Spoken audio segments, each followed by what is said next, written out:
तर good morning सगळ्यांना। जर आपल्याला रोजच्यापेक्षा घरातील एक्स्ट्रा कामे करायची असतील तर लवकर उठून रेग्युलर कामे आधी आवरावी लागतात, मग एक्स्ट्रा कामे करायची। तर मी आज जेवणामध्ये बगर आमटी बनवली। उपवास वगैरे कुणाचा नाही, पण आम्हाला आवडते म्हणून बनवली। तर आम्हाला आमटी दही घालून केलेली आवडते म्हणून मी तशीच बनवली। उपवासाची नाही म्हणून मला जशी आवडते त्याप्रमाणे मी आज बनवली। आता तुम्हाला जर घरातील एक्स्ट्राची कामे करायची आहेत आणि जर तुमच्या घरात लहान मुलं असेल तर सगळ्यात आधी त्याला नीट खाऊ पिऊ घालून झोपवले की मगच एक्स्ट्राची कामे करता येतात ना। जेवण वगैरे आवरल्यावर मोठं टास्क होतं आदूला झोपवण्याचं, पण त्याआधी तो पडला, जास्त काही लागलं नाही पण डोक्याला थोडं लाल झालेलं होतं।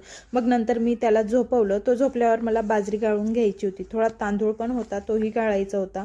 आमच्या बाल्कनीत 12ही महिने कधीच ऊन येत नाही म्हणून मला काही वाळवायला वगैरे टाकायचं असेल तर खूप प्रॉब्लेम होतो। बाजरी मी पाण्यात गाळून घेतली म्हणजे जे काही त्यात घाण वगैरे असेल ती त्या पाण्यात पडेल आणि मग ते जसंच्या तसं उचलून मला फेकता येईल। माझे काम आवरून होण्याच्या आधीच आदू उठला म्हणून मग काम अजून लेट झालं। सो हा होता आजचा माझा दिवस। तुम्हाला जर माझे व्लॉग बघायला आवडत असतील तर व्हिडिओला लाईक करा, फॉलो आणि सबस्क्राईब पण नक्की करा।